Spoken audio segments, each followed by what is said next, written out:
Good morning, students. In today's class, we are going to start chapter 4 in history, that is the Mughals, in which we will study about Mughal rule in India, Sher Shah and the Sur dynasty, Mughal rule in India second phase, Mughal administration, contribution of the Mughals, some facts, and decline of the Mughal Empire. The imperial power of the Mughals emerged as the most formidable political power in the Indian subcontinent after the end of the Sultanate era. At the peak of their power, they controlled a large part of the subcontinent. जो imperial power था Mughals का वो बहुत ही ज़्यादा formidable political power की तरह से emerge हुआ था इंडियन सब कॉन्टिनेंट में सल्तनत एरा के एंड होने के बाद। उनके ये अपने पार पे जो है बिल्कुल पीक पे थे और इन्होंने कंट्रोल किया था इंडिया का एक बहुत ही बड़ा पार्ट जो हमारे इंडियन सब कॉन्टिनेंट का एक लार्ज एरिया था इन्होंने कंट्रोल किया था।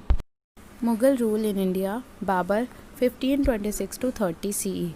Zahiruddin Muhammad Babur was the founder of the Mughal Empire in India. He traced his lineage to Taimur on his paternal side and Genghis Khan on his maternal side. At a young age of 11, he succeeded his father to the throne of Fargana, a small principality in Transoxiana. As the ruler of Fargana, Babur was forced to defend his kingdoms against foreign invasions. He captured Kabul in 1504 CE.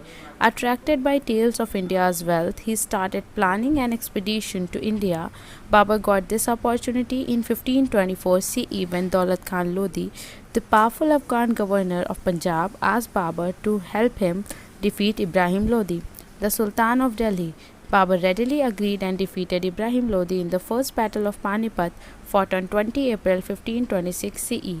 This victory made Babur the master of central India and led to the founding of the Mughal Empire in the Indian subcontinent. Babur 1526 to 30 CE Zahiruddin Mohammad Babur जो है वो founder थे Mughal empire के India में। ये इनकी जो lineage थी पैटर्नल साइड में तिमूर से जुड़े हुए थे और मैटर्नल साइड में चंगेज़ खान से जुड़े थे। 11 इयर्स के यंग एज में ही ये जो है अपने फादर के बाद जो फरगना एक स्मॉल प्रिंसिपैलिटी थी ट्रांसोजियाना में वहाँ पे वो उसके वहाँ पे थ्रोन को इन्होंने सक्सीड किया था, वहाँ के रूलर बने थे। As a ruler of Fergana Babur को फोर्स किया गया कि वो अपने किंगडम को जो फॉरेन इन्वेजन्स हैं उनसे डिफेंड कर सके। इन्होंने काबुल को कैप्चर कर लिया था 1504 CE में और ये इंडिया की वेल्थ की वजह से बहुत ज़्यादा अट्रैक्टेड थे। इन्होंने जो सुन रखा था तो उन्होंने एक प्लान किया एक एक्सपीडिशन इंडिया के लिए और बाबर को ये अपॉर्चुनिटी 1524 CE में मिली जब एक पावरफुल अफगान गवर्नर पंजाब के जो कि दौलत खान लोधी थे उन्होंने बाबर से हेल्प मांगी कि वो इब्राहिम लोधी को डिफीट करने में जो कि सुल्तान है दिल्ली की उनकी हेल्प करें। बाबर तुरंत तैयार हो गए और उन्होंने इब्राहिम लोधी को जो पहला बैटल हुआ था पानीपत का 20 अप्रैल 1526 CE में उसे हरा दिया। इस विक्ट्री ने बाबर को सेंट्रल इंडिया का मास्टर बना दिया और मुग़ल एम्पायर को जो है वो इंडियन सब कॉन्टिनेंट में पूरी तरह से फैल गया। In order to further consolidate his empire, Babur defeated Rana Sanga, the ruler of Mewar, in the Battle of Khanwa in 1527 CE, which helped him establish his control over northern India. His conquest of the forts of Gwalior, Mewat, and Dholpur further strengthened his position. He also annexed a large part of Alwar from Hasan Khan Mewati, led a campaign against Medini Rai of Chanderi in Malwa, and the combined forces of the Afghans and the Sultan of Bengal at the river Ghagra. Babur thus strengthened his empire within a period of 4 years. Babur died in 1530 CE. Babur's personality was a great combination of a brilliant military general, an enlightened emperor, a hard taskmaster, a stern disciplinarian, and a man of letters. He was learned in Persian and Arabic. His autobiography, the Tuzuki Babri or Babarnama, written in Turkish language, is considered as one of the classics of the world literature. In this book, he described the flora and fauna of India in great detail. He is also credited with having made the gunpowder popular. अपने empire को और ज़्यादा consolidate करने के लिए बाबर ने राणा सांगा को जो कि मेवाड़ के रूलर थे उन्हें बैटल ऑफ खानवा 1527 CE में हरा दिया, जिससे उनका कंट्रोल जो है नॉर्दर्न इंडिया में हो गया था। इन्होंने जो है कॉन्क्वेस्ट किया था ग्वालियर, मेवात, ढोलपुर के फोर्ट्स को, जिससे उनकी जो पोजीशन थी वो और ज़्यादा मजबूत हो गई। इन्होंने एक लार्ज पार्ट अलवर का हसन खान मेवाती से और एक कैंपेन चलाया था मेदिनी राय ऑफ चंदेरी जो कि मालवा के थे और कंबाइंड फोर्सेस जो थी अफ़गान और sultan of Bengal at the river Ghaghra, इन सारी चीज़ों को इन्होंने अनेक्स कर लिया था। बाबर ने अपनी जो ताकत थी, जो एम्पायर था, उनको बहुत ज़्यादा मजबूत कर लिया था 4 साल के पीरियड में। बाबर की डेथ 1530 CE में हो गई थी। बाबर की पर्सनालिटी एक बहुत ही अच्छा कॉम्बिनेशन थी। वो एक ब्रिलियंट मिलिट्री जनरल था, एक एनलाइटेंड एम्परर था, एक बहुत ही ज़्यादा हार्ड टास्क मास्टर था, एक डिसिप्लिनेरियन था और एक मैन था लेटर्स का। उन्हें पर्शियन और अरेबिक आती थी। इनकी ऑटोबायोग्राफी तुजुकी बाबरी या फिर बाबरनामा, जो कि टर्किश लैंग्वेज में लिखी गई है, इसको वर्ल्ड लिटरेचर का क्लासिक बोला जाता है।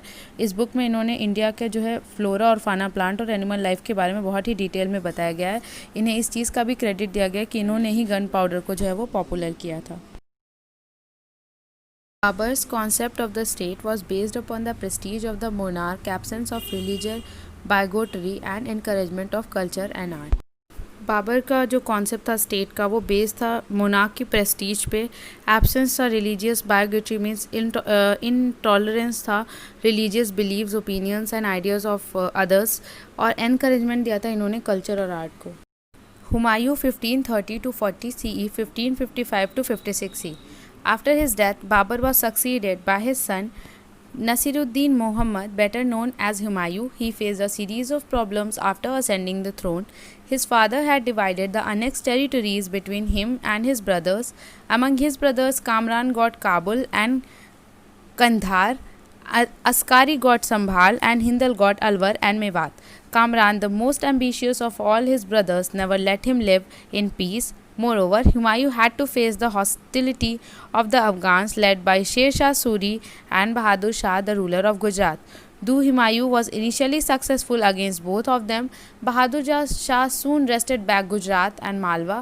Sher Shah proved to be a more formidable enemy as he defeated Humayun decisively in the battles of Chausa and Kannauj in 1539 CE and 1540 CE. Respectively. These defeats forced Humayun to flee to Kabul and therefore Persia, where he took shelter under the Safavid Shah Tahmasp. Babar की death के बाद उनका बेटा नसीरुद्दीन मोहम्मद, जिन्हें हम हुमायूं के नाम से जानते हैं, वो थ्रोन पे बैठे। उन्हें बहुत सारी प्रॉब्लम्स का सामना करना पड़ा था थ्रोन पे बैठने के बाद। उनके जो फादर थे बाबर, उन्होंने एनेक्स टेरिटरीज़ जो थी वो उनको और उनके भाइयों के बीच में डिवाइड कर दी थी। उनके ब्रदर्स में जो उनका भाई कामरान था, उसे काबुल और कंधार दिया गया था, अस्कारी को संभाल दिया गया था और हिंदल को अलवर और मेवात दिया गया था। इनमें से कामरान जो था वो बहुत ज़्यादा एम्बिशियस था और उसने उन्हें कभी भी इन्हें पीस में नहीं रहने दिया। इसके अलावा हुमायूं को हॉस्टिलिटी अफ़गान्स, जो कि शेरशाह सूरी ने लीड की थी, और बहादुर शाह, जो कि गुजरात के रूलर थे, उसे भी फेस करना पड़ा।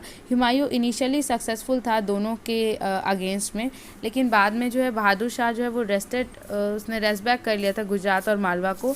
शेरशाह एक बहुत ही ज़्यादा फॉर्मिडेबल एनिमी साबित हुआ था हुमायूं के लिए, क्योंकि इसने हुमायूं को बहुत बुरी तरह से बैटल ऑफ चौसा, जो कि 1539 CE में हुआ था, और बैटल ऑफ कन्नौज, जो कि 1540 CE में हुआ था, उन्हें हरा दिया था। इस डिफीट की वजह से हुमायूं को काबुल भाग के जाना पड़ा था, और उसके बाद वो पर्शिया गया, जहाँ पे उसने सफावी शाह तामास के अंडर में वो शेल्टर ली थी। That's it for today's class. Thank you.